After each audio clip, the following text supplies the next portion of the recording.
Hi everyone, welcome back to my channel. Today we're going to be talking about 10 reasons why your natural hair is not growing, and of course what to do when that happens. So grab a pen, paper, and let's dive right into it.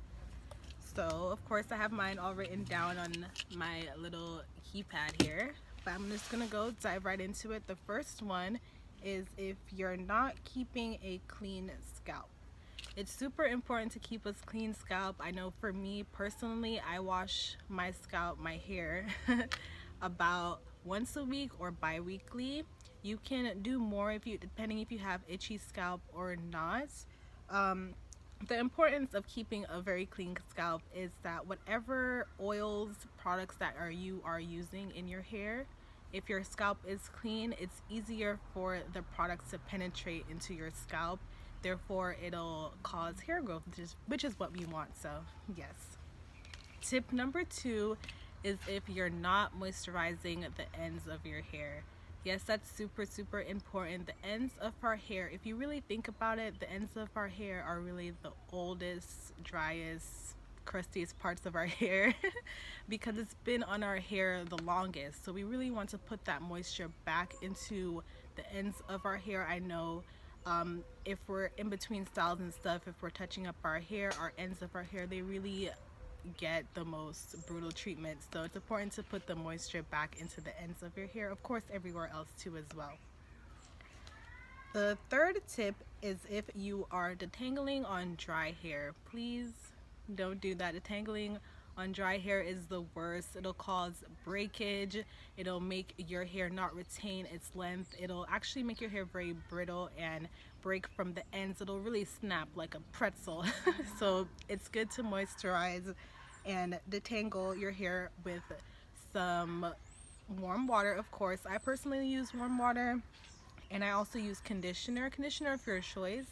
You just put your hair into 4 sections, or if you have really thick coarse hair, especially that tangles from the roots, you can actually split the 4 sections into 2 and just put your warm water, get it nice and saturated with the water, pull it apart with your fingers, and then add your conditioner of choice, and that's how you detangle your hair. And I'd love to make a video on that too coming up, so stay tuned.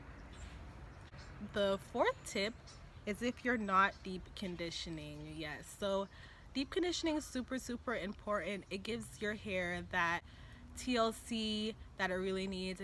Makes your hair very soft, shiny, manageable. It actually helps your hair grow, because if you're going through day-to-day activities, your hair is going to even dry out a lot, even from the things that we can't avoid, like sun rays, things like that. So it's good to deep condition your hair. Just try to look for one that is very hydrating. My fifth tip is if you're using too much heat.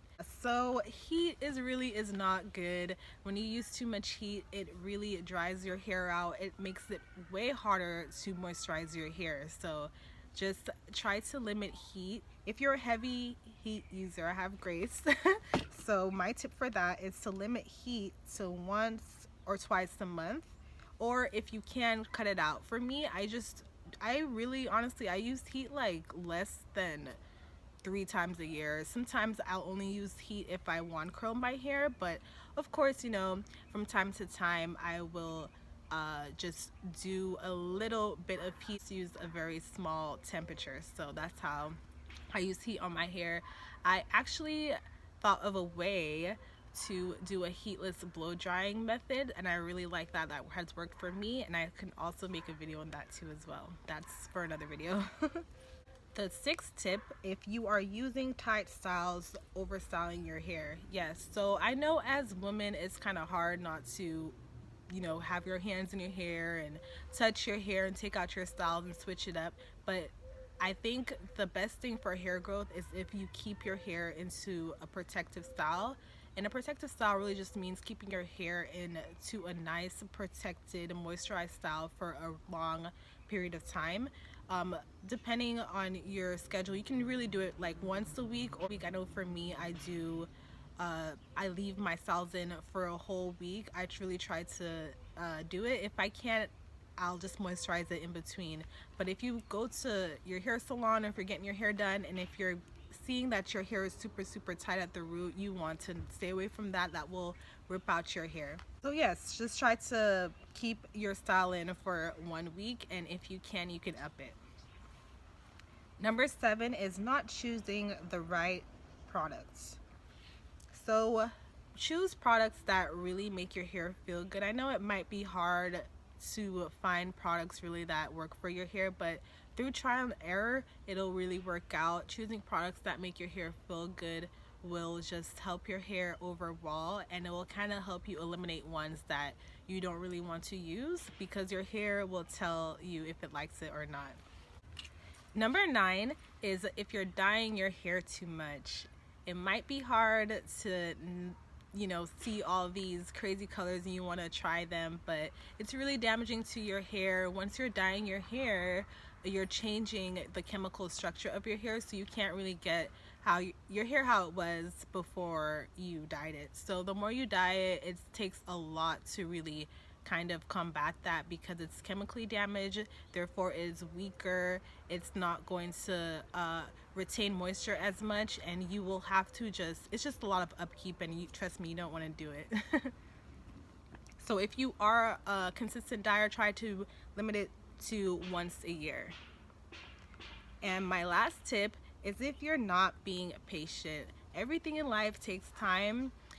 They say good things come to those who wait. So if you're waiting on your hair, if you're showing it love every day, if you're paying attention to it, it will grow. It just takes a little bit of time, but I promise you, our hair is beautiful. Our hair is a gift from God, so it's something to really treasure.